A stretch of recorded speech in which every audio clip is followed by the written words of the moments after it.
malam hari ini saya persilakan untuk berdoa. Bapak Andi, silakan Pak Andi bisa pimpin doa untuk kita semua. Baik, mari kita berdoa. Sungguh kami mengucap syukur Tuhan atas anugerah dalam hidup kami, supaya kami boleh melakukan kegiatan-kegiatan dan memberi kesehatan kepada kami, hingga kami malam hari ini boleh bersama-sama kembali berkumpul melalui Zoom untuk mendengarkan PA dari Pak Hondarga. Biar Tuhan sendiri, Tuhan Roh Kudus yang mengurapi Pak Hondarga dan mengurapi kami sekalian, supaya apa yang disampaikan, biar semua itu boleh menjadi rema dalam kehidupan kami. Boleh menjadi iman yang bertumbuh bagi kehidupan iman kami. Terima kasih Tuhan, kami mau menyerahkan PA Zoom ini dari awal hingga akhir hanya di dalam nama Tuhan Yesus. Amin. Amin. Ya, terima kasih Pak Andi. Ya, saudara-saudara, pada malam hari ini siapa yang mau jadi kesaksian apa yang didapat dengan kemarin mengenai kita belajar mengenai Henok, ya. Bagaimana Henok terangkat, ya, setelah 300 tahun, ya. Jadi Henok terangkat itu setelah bergaul intim dengan Tuhan selama 300 tahun, ya. Jadi umur Henok 365 tahun setelah melahirkan Metusalah. Silakan, mungkin ada yang mau sharing mengenai bagaimana Henok itu bisa mempunyai iman dan kita juga praktekkan, ya. Silakan, ada nggak? Adalah harus. Ayo, ada. Saya mau sharing ya, boleh ya? Jadi, sip. Karena Henok itu berkenan kepada Tuhan karena apa? Ya, karena tetapi tanpa iman tidak mungkin orang berkenan kepada Allah. Jadi saudara Henok itu punya iman, ya. Iman, ya. Dan dia percaya bahwa dia berpaling kepada Allah dan dia percaya bahwa Allah itu ada, ya, bahwa Allah itu ada, ya, dan bahwa Allah memberi upah kepada orang sungguh-sungguh mencari Dia. Saudara, terus terang saya itu mau ingin kesaksian beberapa hari ini, ya, saya tuh ada orang titip mobil sama saya, ya. Karena ada orang yang nawarnya rendah, aku nggak enak sama dia. Ya waktu itu karena dia belinya dulu bekas juga tapi tinggi gitu loh. Ya memang pasti ya kalau beli mobil kan pasti ada ruginya. Nggak mungkin mobil itu naik ya kecuali mobil kuno ya. Terus aku cerita sama dia, Om ini mobilnya sekarang harganya segini. Gimana Om? Aduh kok rendah banget ya Pak Yusa. Iya Om, lah enaknya gimana Om? Apa gini aja Om, kalau Om nggak mau jual segitu, yaudah gini Om terima harganya lebih yang sekarang ini, ya beda 17 juta, ya 17,5 juta. Tapi Om, aku kasih waktu 2 minggu Om sama saya. Nanti biar itu mobil tak benekke semua, tak betulin semua ya. Ya, yaudah, aku percaya sama Pak Yusa. Ya, yaudah kita sama-sama percaya kan, ya dia harapannya kan harganya lebih tinggi 17,5 juta daripada yang sekarang ini terjadi ya. Nah setelah kejadian itu saudara saya betulin nih, betulin ternyata habisnya 25 juta saudara, betulin. Ya saya juga aduh betulnya 7 ya. Dan terus mobilnya habis jadi nggak laku-laku nih, ya nggak laku-laku karena dia ada handicapnya apa? Karena kilometernya 175.000. Ya. Nah, bayangin saudara kalau saudara punya mobil harga ratusan juta, kilometer 175.000, mikir nggak? Ya. Kalau saya zaman dulu tak putar saudara. Ya, tak putar pasti. Ya. Terus aku cerita, ini mobilnya segini tapi udah tak betulin ya, sekarang udah enak. Pasti saya ngomong gitu ya. Ya, tapi maksudnya putar apa? Speedometernya atau jelas? Speedometer itu tak gawe 20.000 toh, bener toh. Tak diskon. Ya. Tapi aku cerita, dulu saya sering gitu, Pak, ini aslinya kilometer segini, tapi aku udah betulin. Jadi ketoknya jujur tapi mesti. Ya. Nah, saudara, banyak orang yang mengatakan ya, Pak Yusa putar aja.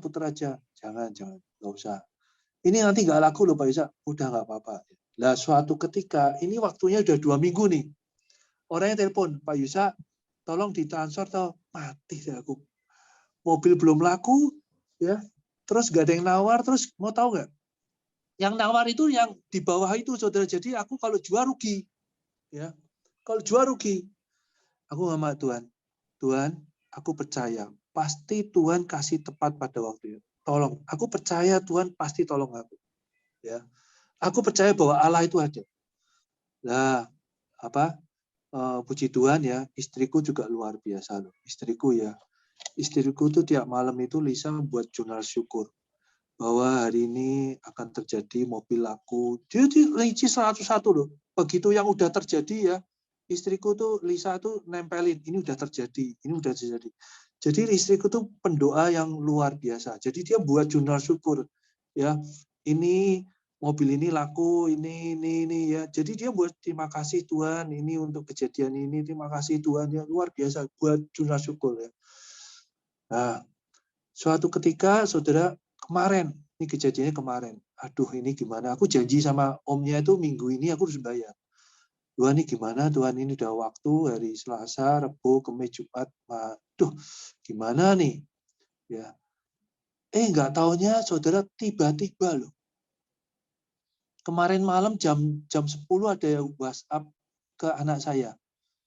Mobilnya ada nggak yang itu? Aku nawar segini. Ya. Aduh, ini puji Tuhan luar biasa ada yang nawar ya. Terus dia bisa ngomong gini, ya udah mobilnya boleh nggak harganya segini? Kalau boleh langsung aku lihat. Jadi kemarin tuh dia lihat ke showroom jam 10:30 malam loh. Aku belum pernah saudara selama seumur hidup ini saudara orang beli mobil lihat jam 10:30 malam jam 11. Ya. Terus setelah lihat dia langsung DP loh. Aduh aku sampai Tuhan ini luar biasa ya. Tepat pada waktunya. Aneh-aneh. Dia padahal saudara aku udah nyerah nih. Tuhan, aduh gimana nih Tuhan. Ya udahlah, aku rugi ya nggak apa-apa lah pikiranku. Tapi aku percaya Tuhan pasti Tuhan tolong aku. Tuhan pasti tolong aku. Aku percaya Allah itu ada. Aku percaya Allah itu ada. Tuhan aku kasih tanda Tuhan. Kalau ini sampai laku memang benar Engkau tuh ada. Ternyata benar ya. Jam 11 malam orang tuh ngasih DP. Dan tadi dibayar lunas. Luar biasa tapi aduh, selama aku jual beli mobil, nggak pernah orang transaksi lihat jam 11 malam terus kasih DP. Aduh. Ya, kalau Tuhan mau ngasih itu yang aneh-aneh aja, yang aneh-aneh ya. Aduh, saya tahu dong, untungnya berapa untungnya? Ya. Ini jadi orang rugi malah bati. Oh iya.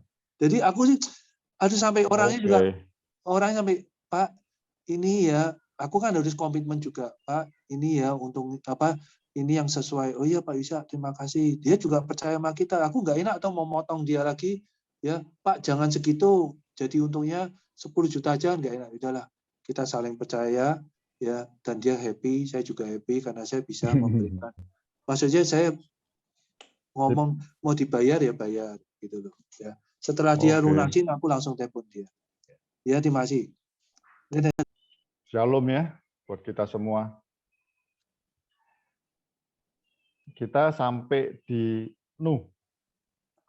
Kalau Anda renungkan baik-baik, tokoh-tokoh iman ini seperti ada progresnya tentang tingkatan iman seperti itu ya. Progresnya berkaitan dengan kenapa iman perlu lebih maju karena dengan tanggung jawab yang lebih besar. Waktu kita belajar Habel,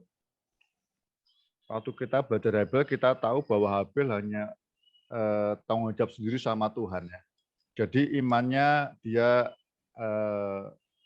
aplikasikan di kehidupan sendiri, memberi persembahan dengan Tuhan, dan Tuhan anggap benar karena persembahannya juga benar, orang yang benar. Ya.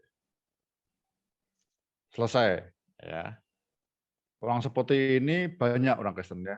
Dia hidup sendiri, tidak memuridkan siapa-siapa. Ini anak-anak rohani itu Habel nggak punya anak rohani begitu.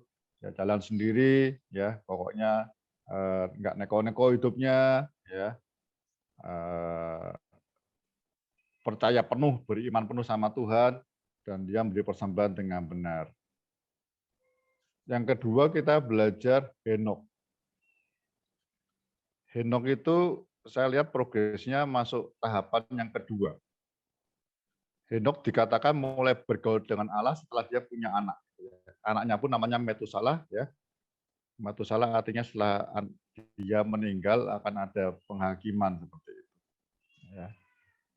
Saya percaya namanya Tuhan beri. Jadi dia ketika Metusalah lahir, dia mulai berubah, mulai berjalan bersama dengan Allah, ya. Sampai diangkatnya selama hidupnya 300 tahun itu dia punya anak rohani, punya murid yang harus dia sharingin terus. Ya.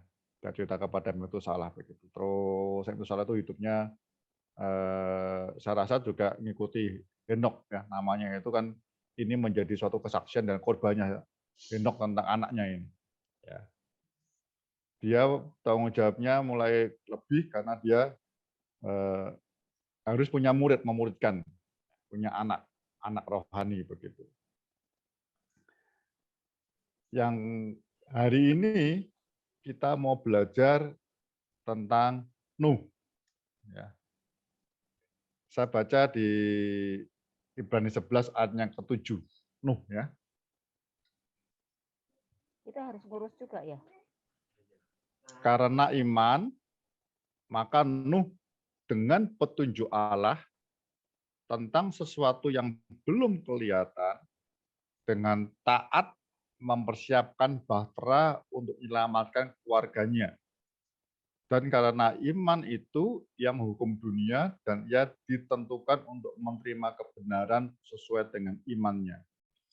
Kalau kita belajar beberapa teks, ya, beberapa teks maksudnya terjemahan versi-versi bahasa Inggris atau bahasa Indonesia yang lainnya, itu sebenarnya seperti King James, ya, itu bahasanya karena iman Nuh, ya, dengan petunjuk Allah sesuatu yang belum kelihatan, dengan gentar, dengan takut, ya, fear of God, dengan takut akan Allah, ya, dia taat. Ya, ada terjemahan bahasa Indonesia yang cukup baik, katakan dengan gentar dan taat ia mempersiapkan bahtera untuk menyelamatkan keluarganya. Ya, saya yang pertama mau garis bawahi tentang apa ya, iman itu kalau Anda mau terus, ya, menyerahkan hidupmu mau dipakai Tuhan untuk karya keselamatan, ya, perlu mempunyai dua sifat, yaitu takut akan Allah dan taat. Taatnya nanti kita akan lihat di Kejadian. Tapi kata takut akan Allah itu yang muncul, ya. Jadi ketika nanti kita akan lihat ketika Nuh dengan firman Tuhan, ya, firman Tuhan kepada Nuh, dia punya hati yang takut akan Allah. Ya, nanti kita lihat di Kejadiannya. Bagaimana dia ketika Tuhan ngomong semua akan dimusnahkan semua, ya, buat kejahatan, lalu dia pilih Nuh gitu, ya, pilih Nuh, ya, dia dengan sangat ketakutan gitu. Dan sehingga takut Tuhan, takutnya bukan takut lari, tapi takutnya itu takut akan Allah yang buat dia taat gitu, ya. Karena ini sesuatu yang apa ya?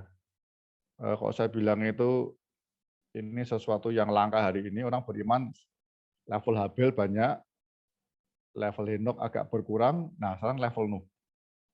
Nuh itu imannya Tuhan pakai untuk karya keselamatan, ya, sehingga kita akan tahu kan buat sesuatu yang tidak kelihatan besar, ya, baik saya dijelaskan di sharing-sharingnya. Nanti kita lihat bagaimana dia membuat bahtera, ya, percaya penuh, ya. Belum tafsirnya itu harus 20 tahun, ada yang 80 tahun, ada 90 tahun, nggak apa-apa. Yang penting dia membuat sungguh-sungguh. Takut nakalan itu artinya gentar itu sama Tuhan. Ya. Yang ketiga ini level Nuh itu Tuhan mau pakai menyelamatkan keluarga, ya, di tengah-tengah dunia yang brengsek, yang dosa, yang tidak mengenal Allah.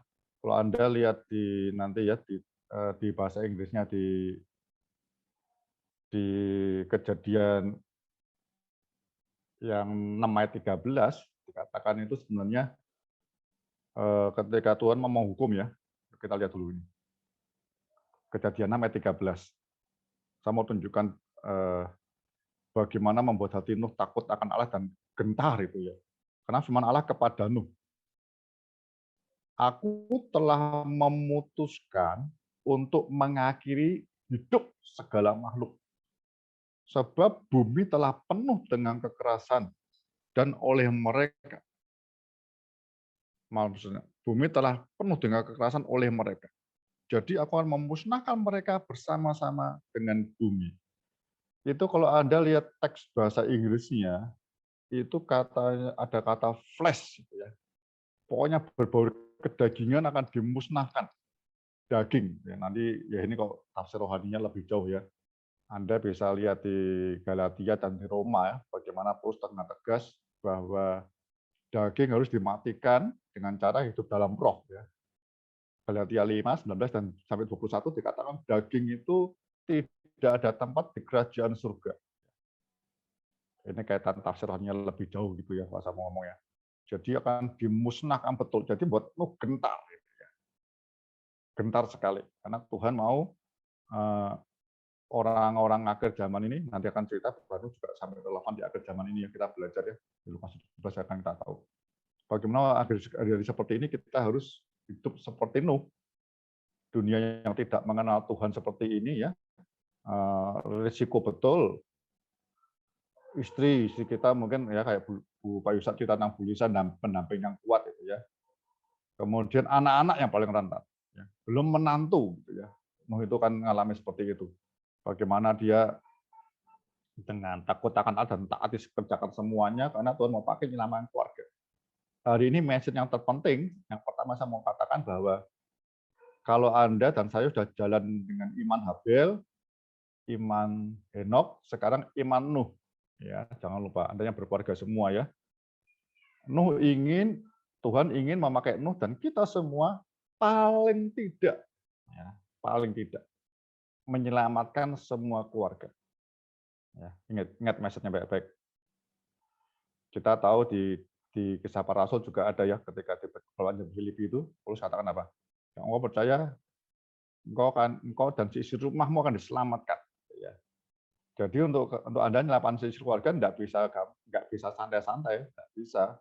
Ini dunia sama dengan zaman Nuh ke zaman ini. Ya. Mari sekarang kita lihat urutannya. Kita lihat di Kejadian. Yang pertama Kejadian 6 ayat 8. Ya, dengan semua yang brengsek itu, dosa itu semua. Ayat 8.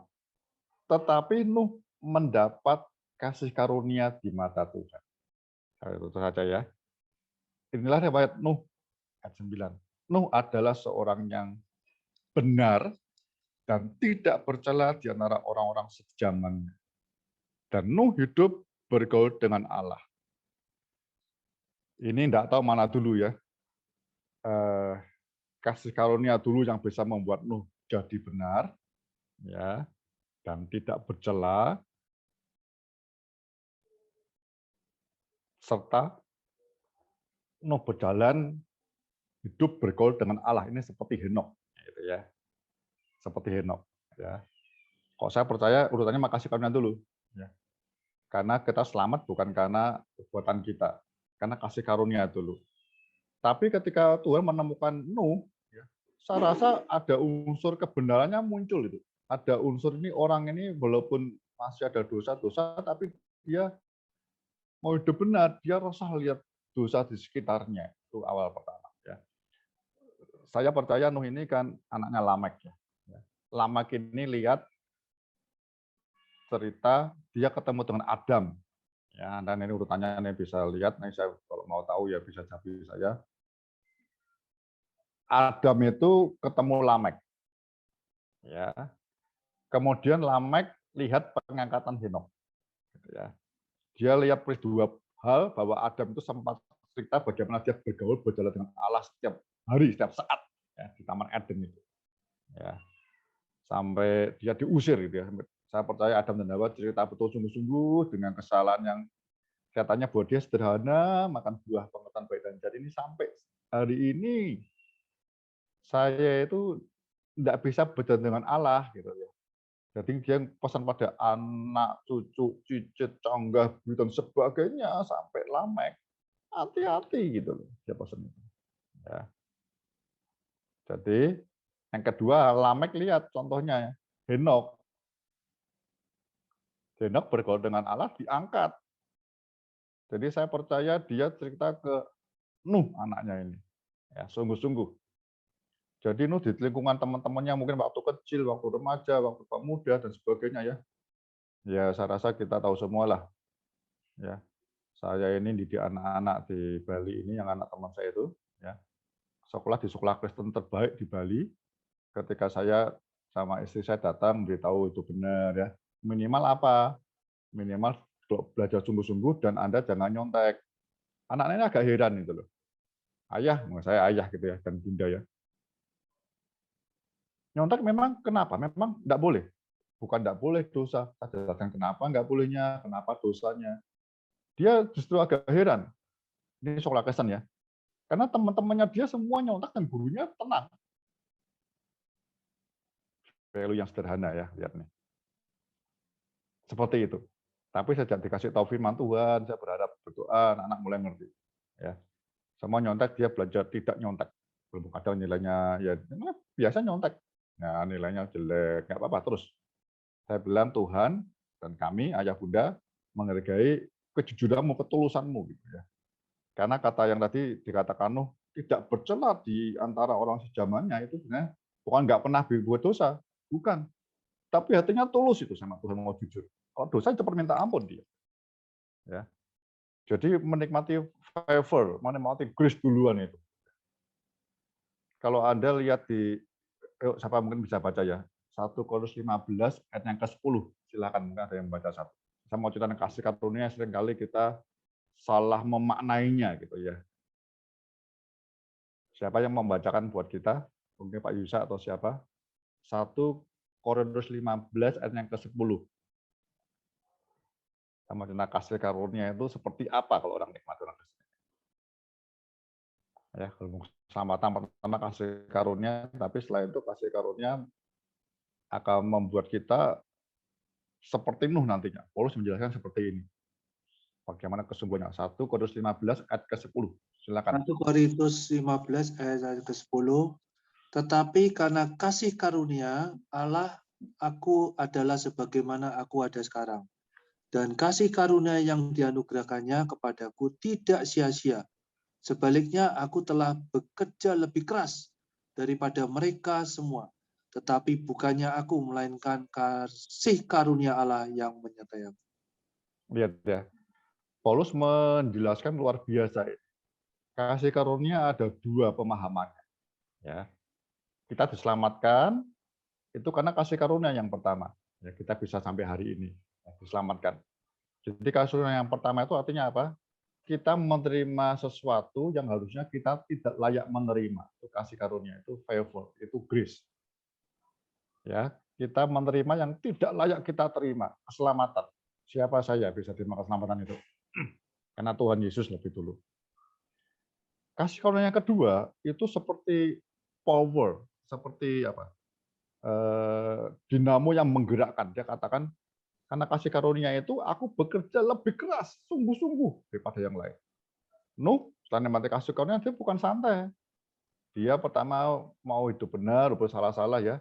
Dan lihatnya ada orang kok belum mengerti sepenuhnya, tapi menerimanya belum mengerti tumbuh sepenuhnya, tapi dia sudah mau paling tidak merasa tersiksa gitu ya, merasa nggak nyaman tinggal dengan orang-orang yang suka nyontek waktu kecil dan sebagainya ya, ngomong kotor, ngomong curang sehari-hari kan, ngomong sia-sia, banyak hal. Dia nggak enak, dia mau dengar kata-kata ayahnya, bapaknya Lamek ini. Ya. Tapi setelah dia nikmati favor itu, yang kedua dia tahu ketika dia Tuhan katakan engkau dibenarkan ya karena imannya, dan nikmati kasih yang kedua, dia mulai lebih sungguh-sungguh mau hidup benar. Ini kalau Anda lihat bahasa aslinya, ini orang yang benar di hadapan Tuhan baru Nuh. Habel yang Ibrani yang nulis dibenarkan kan. Habel karena imannya dibenarkan. Tapi kalau catatan Musa ini, baru Nuh ini orang benar. Betul-betul Tuhan lihat orang ini orang benar. Kalau Habel karena imannya. Dianggap benar karena persembahannya juga benar. Tapi Nuh ini orang pertamanya Tuhan menemukan benar. Benar itu dia kalau sebisa mungkin dengan kasih karunia Tuhan, dia mau hidup lurus terus dengan Tuhan.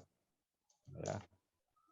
Tidak bercela, toh dia terpepet, terdesak, jatuh, dia cepat minta ampun. Jujur tulus, tidak bercela sejaman. Ya. itu yang membuat dia bergaul dengan Allah atau Allah bergaul dengan dia. Nah, kemarin saya nafsirkan bergaul dengan Allah itu gini ya, kita berjalan bersama gitu ya, yang bersama gandengan tangan, kadang harus sulit Tuhan di depan kita mengikuti dia. Ya. Pokoknya bahasanya bergaul dengan Allah, berjalan dengan Tuhan itu kita menyerahkan kehendak kita berjalan sama gue, ketuntunan Tuhan, Tuhan mau kemana aku ikut, itu bergaul dengan Allah. Kemarin saya beritahu teman-teman ya, saya belajar apa? Saya belajar berdialog dengan Tuhan setiap hari dengan Tuhan. Saya akan mengurangi ngomong-ngomong saya. Saya mau dengar Tuhan ngomong apa, ngomongin saya. Saya enggak ngomongin Tuhan. Doa saja ya perlu, kebutuhan ya saya doakan, tapi saya beri waktu malam itu ya. Kalau Anda sudah doa mulai kebutuhan apa semua, didaftar semua, bersyukur dan segalanya, coba Anda mulai diam. Dari 19 ayat 15 sebagai seorang sahabat, dengar, Tuhan hari ini engkau berkenan enggak? Seperti kemarin ya. Kalau tidak, ampun. Mana yang salah kasih tahu aku minta ampun. Yang kedua, apalagi yang masih kurang Tuhan. Terus, nah dengar. Ya. Kalau bisa kita praktek, kalau kita doa dengan permohonan sebelum tidur itu, mungkin doanya kita setengah jam. Minimal beri waktu setengah jam kita berdiam di sama Tuhan. Coba latihan ini ya. Latihan untuk konsentrasi. Walaupun nggak gampang ya. Nggak gampang itu maksudnya kita tidak pernah belajar kontemplasi gitu. Misalnya kita Katolik pakai rosario atau yang Buddha, yang Islam dipandu dengan tasbih dan sebagainya lebih bisa konsentrasi. Tapi saya rasa kita mau belajar begitu ya. Kita belajar diam karena 15 katakan begini. Karena sahabat itu Tuhan mau nyampaikan Yesus hal-hal yang dari Bapa mau dia sampaikan. Nah kalau kita ini banyak ngomongnya begitu doa, ngomongin Tuhan semua begitu amin kita tidur. Orang mau jawab doa kita enggak bisa. Ya. Saya sering mimpin doa malam lah, doa di gereja lah, di mana-mana doa gitu ya. Atau doa sendiri, Anda tahu kan? Pokok doa disampaikan semua, begitu amin kita pulang semua. Kita enggak pernah nunggu Tuhan ini doanya ini gimana doa begini. Ada yang keliru enggak? Ya. Kapan kau jawab doa ini? Jadi berkesempatan Anda perlu berdiam betul mendengar Tuhan bicara. Ya. Belajar setengah jam, coba konsentrasi. Saya dulu pernah ngelatih, saya ngadakan rutin di Sentul ya, beberapa mungkin Pak Yusak belum ikut waktu itu kelompok-kelompok pertama pemuritan dengan saya itu, saya ajak ke Sentul itu ya, beberapa orang FGB-nya dari Kedoya itu ada ikut itu, ya teman-teman itu. Saya ajak di Sentul, kemudian saat teduh, ya firman, ya tentang firman. Lalu saya suruh berdiam diri, tunggu suara Tuhan apa, gitu ya, setengah jam itu ya. Dia merenungkan firman. Tidak banyak orang bisa. 5-10 menit sudah tidak tahan. Ya. Padahal Tuhan ngomong, kalau mau ketemu Bapak di surga, masuk pintu rapat-rapat, tutup. Itu berdiam diri dengar Bapak mau ngomong apa. Ya. Saya mau garis bawahi itu yang penting. Nanti kita akan dengar suara Tuhan ngomong apa. Karena yang kedua itu kita lihat Kejadian 6 ayat 22. Mungkin sebelumnya ya, 22 ya. Sebelumnya kalau Anda lihat di atasnya, ya, ayat 13 dulu. Berfirmanlah Allah kepada Nuh. Lihat ya. Tadi nyambung ya. Jadi kita bergaul dengan Allah sebagai sahabat, Tuhan pasti berfirman kepada kita. Dia pasti ngomongin kita. Berfirmanlah Allah kepada Nuh. Ini kita tidak nemu di Henokh. Di Nuh kita ketemu. Ya, karena ini ada proyek besar. Zaman semakin rusak, ya. Tapi Nuh ini buat saya ini orang perjalanan iman, progresnya mau bertanggung jawab, Tuhan mau pakai hidupnya untuk karya penyelamatan. Ya, ini karya penyelamatan untuk keluarga. Nanti kalau ada setelah ini kita belajar Abraham itu karya keselamatan untuk dunia nanti Abraham. Ya, ini kita masuk level ketiga dulu kira-kira begitu.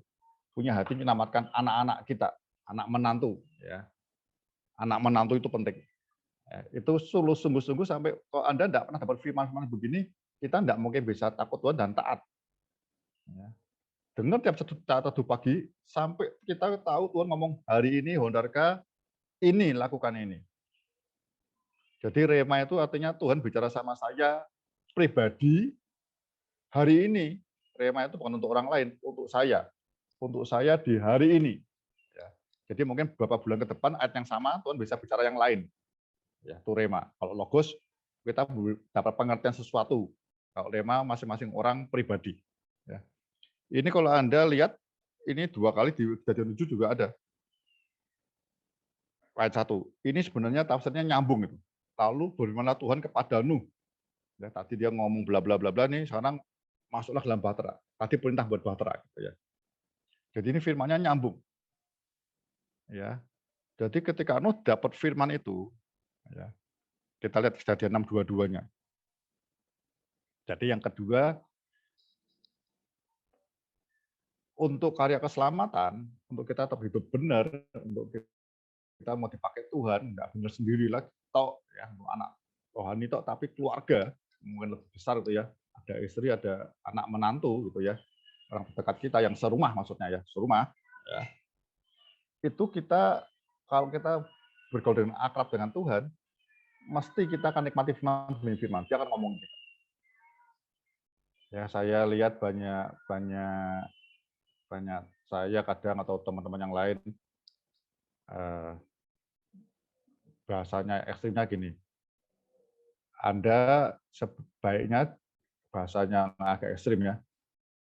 Jangan sampai keluar kamar sebelum Tuhan berfirman hari ini. Oh, itu riskan sekali. Karena duniamu seperti hari ini, seperti zaman Nuh, kata Tuhan dia kerja. Nanti akan bahas terakhir. Ya. Seperti zaman Nuh. Jadi tiap hari harus ada desak Tuhan tuh. Tuhan ngomong firman sesuatu. Saat teduh itu bukan lihat banyak orang saat teduh karena beli buku renungan harian gitu ya.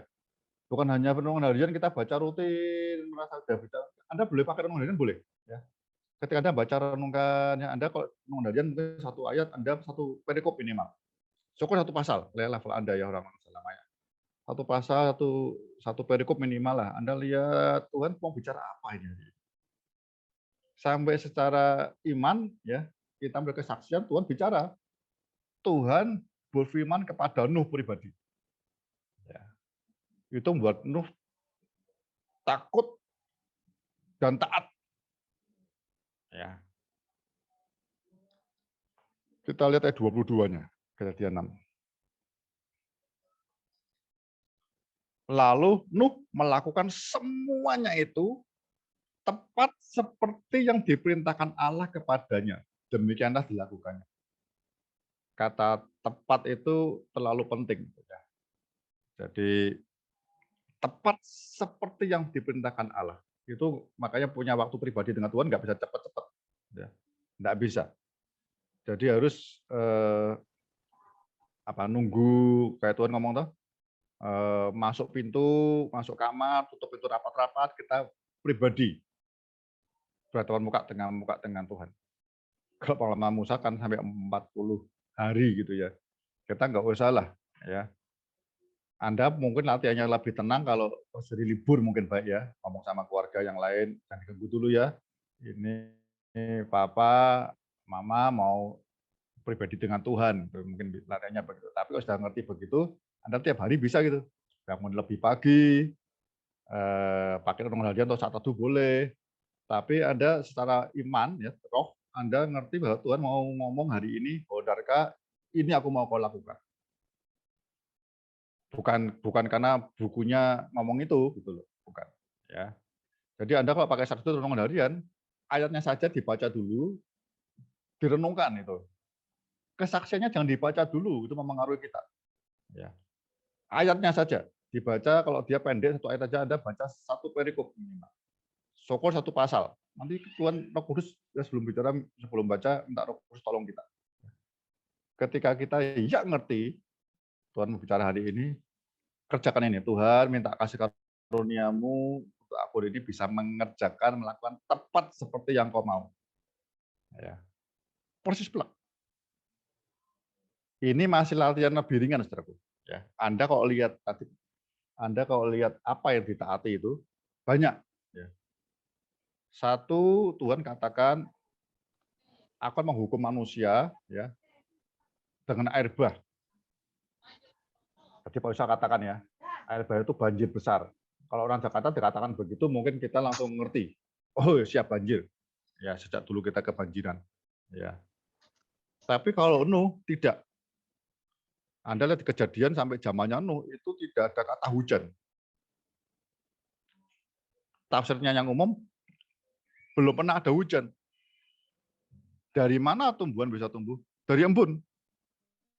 Ya, mana jadi embun itu ya. Begitu. Ya. Belum pernah ada hujan.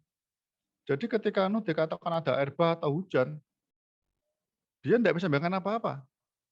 Selama ini nggak pernah ada hujan. Tapi karena dia takut Tuhan, ini percaya, ini karya Islam harus aku taat dikerjakan, ya, buat bahtera ini, ya. Karena mau dia takut, percaya penuh, imannya ngerti penuh yang tidak kelihatan ini akan terjadi dan semua orang akan binasa. Dia katakan, aku sudah menyesal menciptakan mereka semua. Hidupnya penuh kedagingan, gitu ya. Dagingan itu maksudnya enggak dengan Tuhan lagi, roh enggak. Ya, kalau Anda bahkan lihat di apa ya? Sejak anaknya Set kawin dengan anak Kain itu ya, roh Tuhan memang sudah nggak intens tinggal di antara manusia begitu. Tapi saya mau kembali ini, saudaraku, ya. Taat. Yang kedua, buat bahtera. Bahtera itu dia tidak pernah ngerti bahtera itu apa. Ini orang di daerah pedalaman tengah ya, bahkan orang nafsunya di gunung gitu ya, agak di gunung. Nggak ngerti buat bahtera apa bahtera. Tapi dia taat karena dia lihat visi. Makanya kita pernah ngasih khotbah seri. Nuh itu a man with a vision. Ya, orang menyamakan keluarga harus ada punya visi dan dapat visi dari Tuhan. Kalau enggak punya visi hari ini, enggak bisa menyamakan keluarga kita. Ini dunia sudah semakin brengsek. Apa tuh visi? Visi yang benar dari Tuhan itu selalu melebihi kita dia Nuh ya, melebihi pengertian kita, bahkan melebihi kemampuan Nuh. Hujan dia nggak ngerti, tapi dia percaya saja karena ada banjir ebah. Bahkan dia nggak tahu, tapi buat Tuhan tunjukkan buat ini contohnya ya. Tuhan mau bahteranya itu dari kayu gofir. Anda kalau klik kayu gofir, ya kita tidak pernah ketemu hanya di sini rasanya. Kalau aras Libanon beberapa ayat ada gofir. Jadi tariknya nggak gampang. Ini kayu yang langka, tapi Nuh taat karena dia ngeri, takut Tuhan dan dia mau mengasihi keluarganya. Ya, gofir. Kalau saya di Indonesia ada pepatah kan, tidak ada rotan, akar pun jadi. Tuhan, gofir susah Tuhan, yang dekatku adanya sengon misalnya. Enggak, cari terus. Nah, ini loh takut dan taat. Banyak orang taat, tapi kalau tidak punya hati takut Tuhan, tidak mungkin ngerjakan tepat. Nawar Tuhan banyak kan. Tuhan kalau boleh, gofir ini jauh, carinya susah Tuhan, sampai jalan berhari-hari masuk hutan. Yang banyak sengon Tuhan. Ya, banyak alasan kita begitu. Ya. Itu enggak berjalan sama Allah itu artinya. Ya. Taat. Buat bahtera kayunya gofir. Itu dia pasti lihat visi, kita lihat ya, bagaimana tingkat 3, tutup palkan dan sebagainya. Dia lihat, dia kerjakan. Anda mungkin dan kalau hari ini saya bilang, ayo ambil kertas putih, ambil pensil atau pulpenmu buat kapal, pasti jadi ya. Suatu hari saya pelayanan seminar pendeta di namanya daerah Bua. Anda tahu Papua ya, ini bisa klik. Itu daerah Nduga. Daerah Nduga itu yang banyak OPM-nya. Ya. Jokowi ke sana, itu presiden berani loh, itu kagum semua. Teman-teman saya pendeta di sana kaget. Jokowi berani masuk Nduga. Selama ada Indonesia, tidak ada presiden yang berani masuk di situ. Karena ini pusatnya OPM. Ya. Ketika ada beberapa karyawan itu ditembak mati. Loh. Jokowi datang itu semua pangdamnya semua ketakutan. Jadi teman pendeta saya di situ lihat pesawat tempurnya kiri kanan, itu pesawat tempurnya ngawal Jokowi nakut-nakuti orang-orang yang mau mengganggu dia. Itu suatu hari saya di daerah Bua. Bua itu daerah Nduga yang agak dekat Wamena. Ya. Kalau naik pesawat Cessna itu kira-kira cuma 20 menit sampai di Mbua. Saya sebentar dengan para pendeta di sana, saya mau cerita tentang pemimpin itu perlu visi. Ya. Visi itu seringkali kalau kita ngenangan cita-cita bukan belum tentu visi. Visi, mujinya visi dari Tuhan itu gini, atau bukan visi kita ya, itu selalu melebihi pengertian dan kemampuanmu itu dari Tuhan biasa. Kalau visi yang masih kita sanggup bukan visi dari Tuhan. Ya mungkin visi dari Tuhan sih, tapi bobotnya tidak akan punya karya keselamatan yang optimal, kira-kira begitulah ya. Ketika saya minta ambil kertas, ya saya mau cerita tentang visi ini, kemudian saya minta ambil ballpoint, saya bilang, tolong gambarkan sebuah kapal. Ini warna pegunungan nih. Ya. Saya tahu ada satu pendeta, dua pendeta teman saya satu, dan satunya lagi yang pendeta tapi juga ngurus bantuan pemerintah yang sering ke Jayapura situ bisa lihat kapal. Benar saudaraku. Yang bisa gambar kapal cuma 2 orang itu, karena dia pernah lihat kapal di Jayapura. Tapi pendeta-pendeta kira-kira ada 2 bulan itu tidak bisa membuat kapal. Gambarnya kotak-kotak, bulat-bulat, segitiga, nggak ngerti betul. Saya mau kasih tahu ya, nah, kalau nggak takut Tuhan, nggak taat, mana males dia.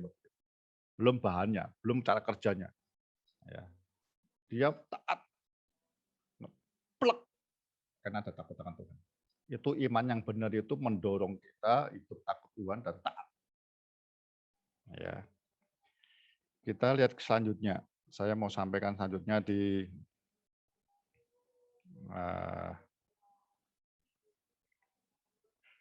Kejadian 8:21.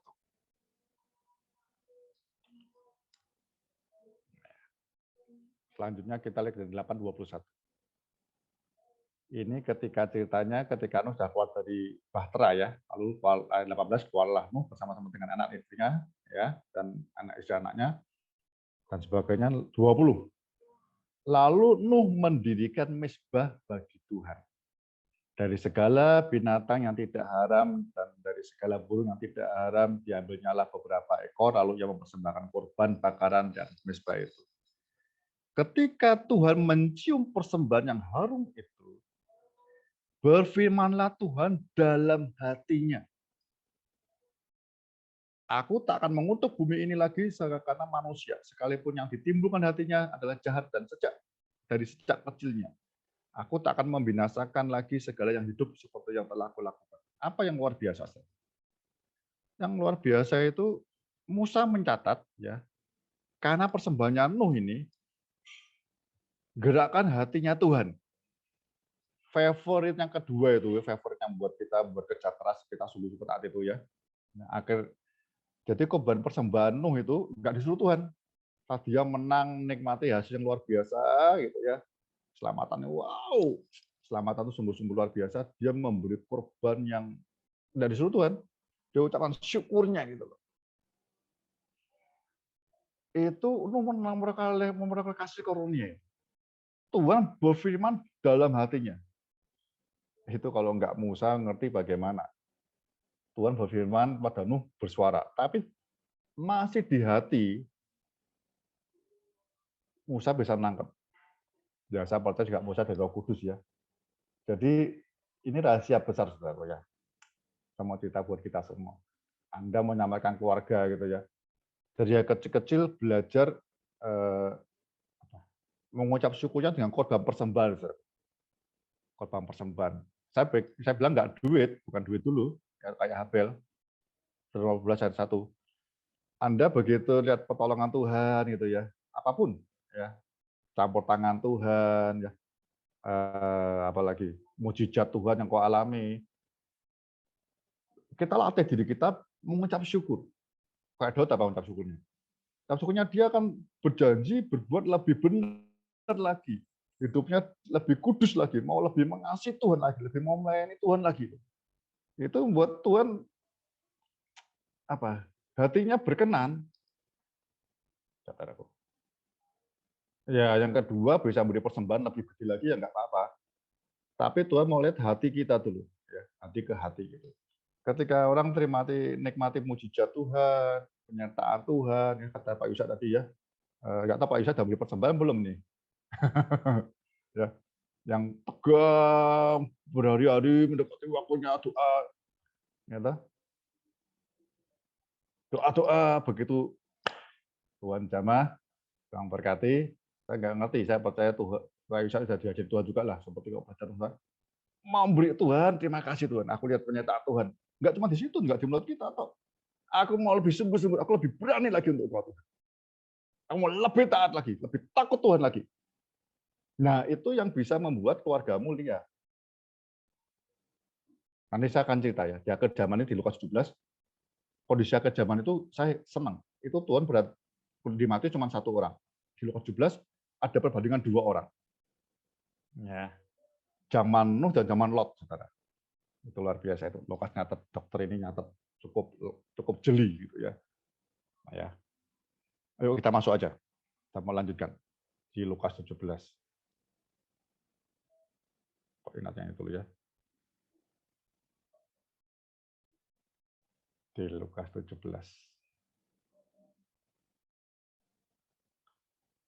Ini tentang akhir zaman ya. Saya baca ayat 25.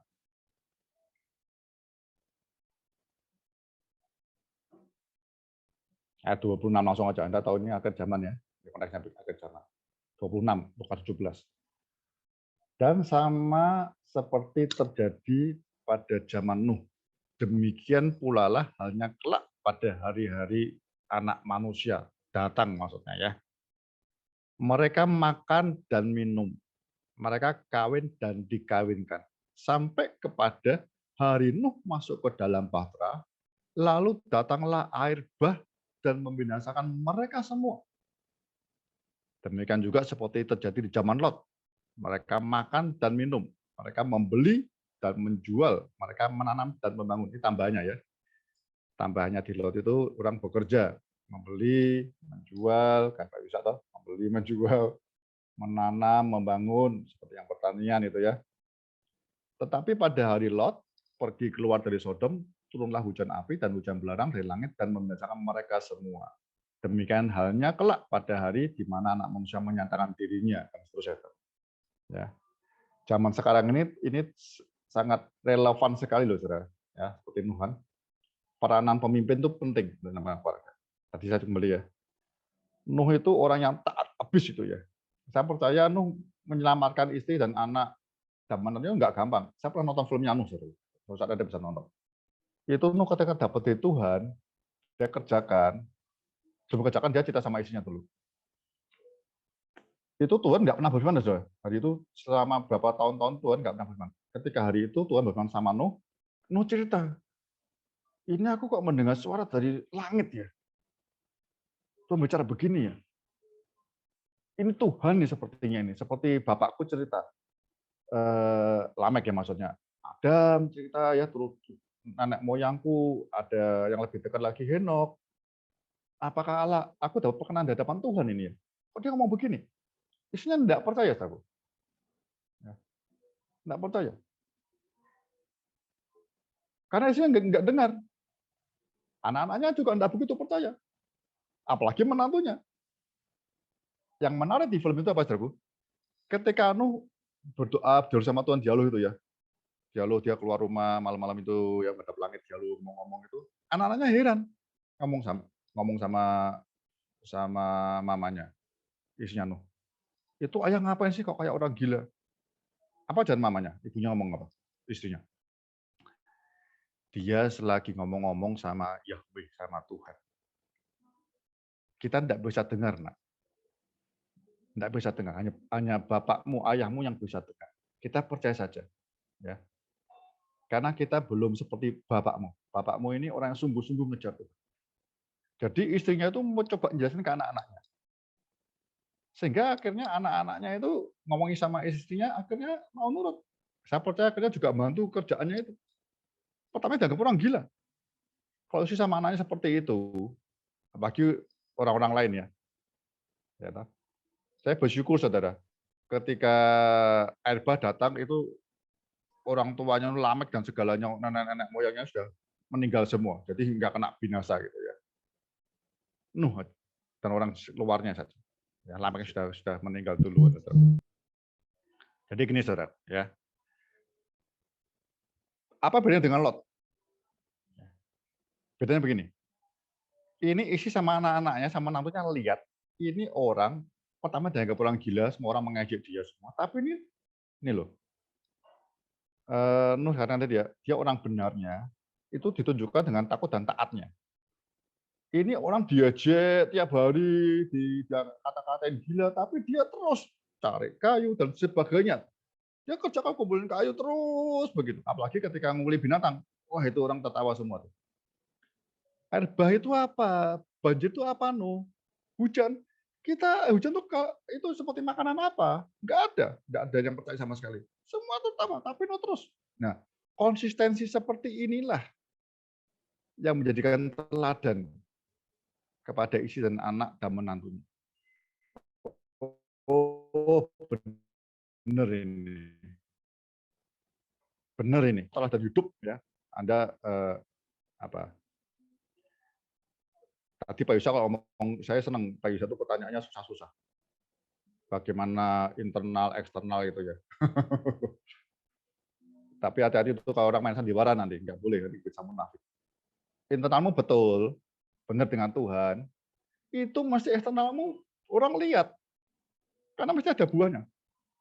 Kalau kita nata internal begini, doa, baca firman, oh begini ya, lalu keluar bersaksi begini, jual mobil begini, begitu, itu malah bisa keliru. Anda tidak tulus begitu. Tapi orang terdekat kita akan lihat. Kita berjam-jam di kamar tuh ngapain, nggak tidur ngapain, berdoa.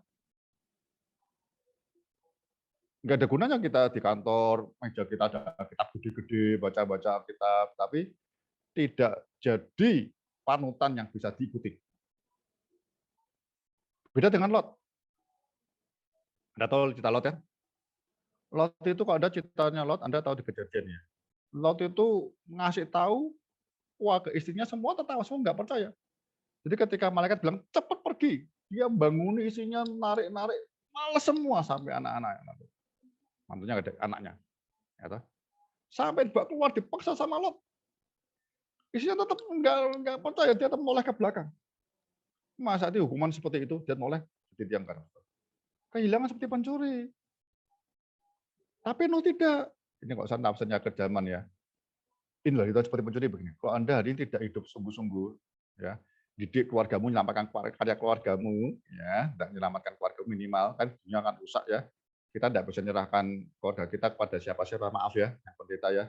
Kita tidak bisa menyerahkan keluarga anak-anak didik kita, anak-anak semua kepada pendeta, jangan, itu nomor 2. Karena pendeta juga punya anak sendiri, tapi dia akan tolong kita gitu ya, dia akan mampukan orang tua bagi mendidik anak dengan benar gitu ya. Tapi tanggung jawabnya kepada anak, pada kita lebih dulu. Ya, kalau ada apa-apa ya kita yang melihat betul anak melindungi kamu. Jadi yang diperintahkan selamatkan keluargamu itu kita. Saya itu. Kalau kita ngomong Tuhan mau segera datang, Anda sudah kayak misalnya ya. Ya internalnya kata Pak Yusa ya. Wah, jelas suara Tuhan jelas. Tapi eksternalnya Anda enggak kelihatan. Mana mau anak menantu kita, istri kita dengar kita. Enggak ada. Apalagi orang di luar keluarga kita. Enggak ada yang dengar. Itu Lot ngalami. Jadi kalau Nuh itu kerja keras, Nuh menantikan kedatangan Tuhan hari-harinya gitu ya. Maksudnya hari-hari Tuhannya ya. Itu kebinasaan itu. Itu seperti seorang mempelai, Tuhan bilang itu. Kemudian seperti mempelai, Nuh nikmati upahnya, selamat. Tapi kerjanya kan luar biasa, percaya tahu Tuhannya. Apa yang susah betul.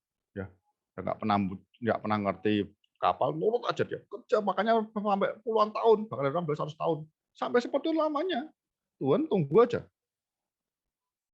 Tapi Lot ngerti orang benar di lingkungan sekitarnya yang tidak benar semua. Anda tahu cerita Lot kan ketika malaikat Tuhan datang ke rumahnya yang mau disodomi itu, dia menyerahkan anaknya malah. Bapak macam apa begitu coba? Lot lebih takut sekitarnya daripada takut Tuhan. Jadi ketika Tuhan bicara dia dengar, karena ini kan doanya Abraham ya, namanya Lot dengan keluarganya. Tapi karena Allah tidak jadi teladan, jadi leader, jadi panutan yang mau dari depan, ya, itu istri anaknya lalat semua. Itu betul dengan saudara. hari ini pesan saya buat kita semua, Anda yang berkeluarga, punya anak, pokoknya Anda yang belum menikah, dengan keluarga di rumahmu segala yang ada anak-anak gitu ya, itu pasti terlalu Anda perlu favor, perlu hidup benar, perlu taat ya. Tidak bercerai itu mau tunjukkan Tuhan itu sesuatu yang nikmati kawasannya, tapi juga kita ini kayak Paulus, kasih karunia-Nya memampukan kita melebihi orang sekitar kita, lihat itu loh. Ya. Nanti diskusinya mungkin lebih banyak. Terakhir saya mau tunjukkan di Yesaya 14 ayat 14. Ini ketika Tuhan mau ya katakan hukuman ya. Katakan hukuman, Anda tahu semua ya. Ayat 13 lah. Ayat 12 dulu. Ini hukuman tidak tertegakkan lagi ya. Ayat 12. Yesaya 14. Kemudian datanglah firman Tuhan kepadaku. Hai anak manusia, kalau sesuatu negeri berdosa kepadaku dengan berubah setia, dan aku mengacungkan tanganku melawannya dengan memusnahkan persediaan makanannya dan mendatangkan kelaparan atasnya dan melenyapkan dari negeri itu manusia dan binatang. 14. Biarpun di tengah-tengahnya berada ketiga orang ini, yaitu Nuh, Daniel, dan Ayub. Mereka akan menyelamatkan hanya nyawanya sendiri karena kebenaran mereka demikian firman Tuhan. Anda lihat dari 20 juga begitu. Jadi Nuh, Daniel, dan Ayub ini seperti barometer orang hidup itu ya. Ini barometer. Itu yang saya mau katakan kalau kita tadi Anda lihat di Ibrani 11 ayat 7 ya. Nuh menghukum dunia itu Saudara ya. Jadi gini. Ini standar barometernya orang-orang, standarnya moralnya Tuhan kayak Ayub ya. Dia takut akan Allah, menjauhi kejahatan, bla bla itu ya. Ada apa nah? Ada itu benar, kudus dan sebagainya itu ya. Itu standar itu. Itu standar. Ya. Jadi orang sekitarmu, terutama keluargamu harusnya ikutlah percaya. Tapi orang di luarmu mungkin nggak lihat agama lain tadi Pak Yusuf, ngantap penyinggung ya. Agama lain lihat ya. Kita tadi kan bersaing semua toh. Ini ngomong ini bukan Sarah kalau ini. Semua orang agama tahu Tuhannya paling benar. Tapi kan di tataran eksternal kata Pak Yusuf, di buah orang kan lihat seperti apa Tuhan tergambarkan di situ. Ya. Nah itu yang saya mau sampaikan begini saudara. Tandanya itu Anda lihat Nuh, nanti kita susah belajar Ayub dan Daniel tandanya itu ya. Daniel Pak Bamudianto banyak tuh di YouTube tentang Daniel itu ya. Anda bisa dengar ya. Ini standar moral yang Tuhan mau. Orang di luar itu akan ngerti, aduh enggak bisa. Dia merasa bersalah pasti. Tapi kalau kita tidak ada standar hidup seperti itu, nanti yang dosa orang tidak tahu standar. Kami begini. Ketika anak-anak kami yang kami didik waktu itu dia mulai tidak menyontek, ya. Teman-teman dekatnya mulai agak heran, kaget, lu kamu nggak nyontek? Enggak, ini enggak benar. Ini saya bilang itu dosa. Kaget dia. Hah, dosa? Entah ngejek entah apa, tapi hatinya itu merasa ngerti, ya. Kalau kamu nyontek itu dosa, nanti ada hukumannya. Karena ada orang yang enggak nyontek. Ngerti gitu ya. Jadi prinsipnya biarlah hidup kita jadi barometer di sekitar kita. Ya. Orang nggak seperti Hondarka, nanti yang lain akan dihukum. Jangan sampai Hondarkanya dihukum. Ya. Jadi karya keselamatan hari ini saya mau tekankan saudara, level penuh ini ya, saudara yang ada keluarga semua. Ayo kita masuki, Tuhan mau kasih hari ini kita belajar khusus ya, Tuhan mau kita menyelamatkan keluarga kita. Kita menyelamatkan istri, anak, menantu, itu gambaran orang satu rumah dengan kita. Ya, di Kisah Rasul katakan, engkau dan istri rumahmu akan selamat. Ya. Tapi selamatnya juga tergantung Tuhan nomor satu, kasih karunia, kedua, Tuhan mau pakai hidup kita. Jadi kalau kita menyelamatkan keluarga kita, istri rumah, tolong, katakan apa? Perlu ada tidak sekedar imannya, ya. Tapi imannya teraplikasi di dalam, kok ditunjukkan semua ya, di dalam takut Tuhan, taat, apalagi benar, tidak bercela, tiap hari bergaul dengan Tuhan. Baik, sementara saya berhenti dulu, ya mungkin ditanggapi yang mau ditanyakan mungkin satu cepat silakan. Nanti kita diskusi ini saya rasa akan semakin banyak kita bisa belajar. Terima kasih, sampai dengan Pak Yusa. Ya, terima kasih Pak Ondaka. Saudara-saudara, jadi kita harus bagaimana Nuh di Yusa, aku 20 kehidupannya, menit. ya, bahwa Aku 20 menit Yusa.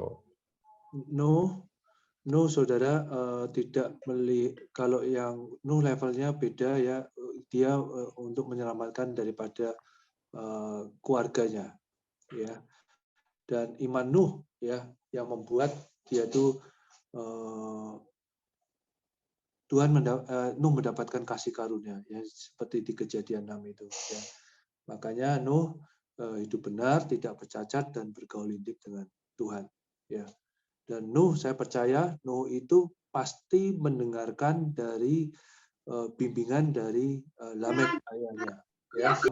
Dan Lamek itu saudara mendidik Nuh ya, bahwa ini loh engkongmu ya, dia Adam bapak leluhurmu itu cerita ya, terus dari Henok pun ya dia cerita, dan Nuh percaya ya.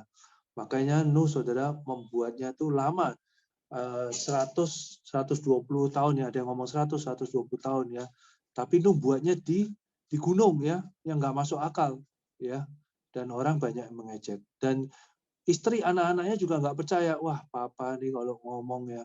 Tapi ya itulah Nuh karena bisa bergaul intim dengan Tuhan dan dia mengerti, dan dia bisa membawa keluarganya ya, bisa membawa anaknya, membawa istrinya, anaknya dan mantunya 3 ya, jadi ada 8 orang ya.